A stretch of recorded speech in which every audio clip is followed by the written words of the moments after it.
এক জঙ্গলে একসাথে বাস করত সিংহ, বানর, হাতি, শিয়াল এবং খরগোশ। একদিন হঠাৎ করেই আকাশে মেঘ কালো হয়ে গেল। পাখিরা উড়ে পালালো।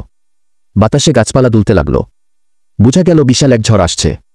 সিংহ গর্জে উঠে বলল, আমি জঙ্গলের রাজা। ঝড় বৃষ্টি যাই আসুক, আমি ভয় পাই না।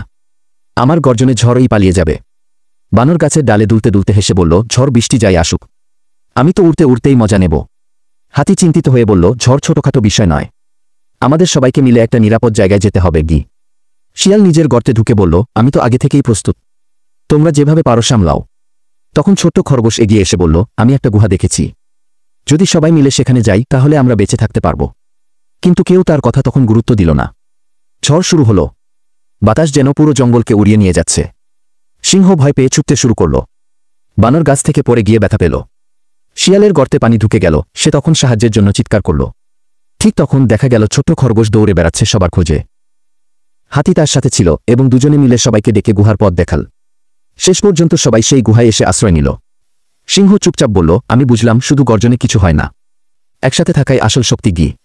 শিয়াল বলল, আমি ভেবেছিলাম একা থাকলে বাঁচব, কিন্তু আমি ভুল ভেবেছিলাম গি। বানর বলল, ভাইরে, এবার থেকে আমি সাবধান হব। খরগোশ হেসে বলল, বন্ধুত্ব আর একতা থাকলে যে কোনো ঝড়ও আমরা একসাথে পার করতে পারি গি। হাতি মাথা নেড়ে সম্মতি দিল। এই গল্পের শিক্ষা, শক্তি, বুদ্ধি আর সাহস সবকিছুই কাজে লাগে, কিন্তু সবচেয়ে বড় শক্তি হল একতা ও বন্ধুত্ব। বন্ধুরা, ভিডিওটি ভালো লাগলে একটি লাইক দিয়ে যাও আর আমার চ্যানেলটিকে সাবস্ক্রাইব করে দাও।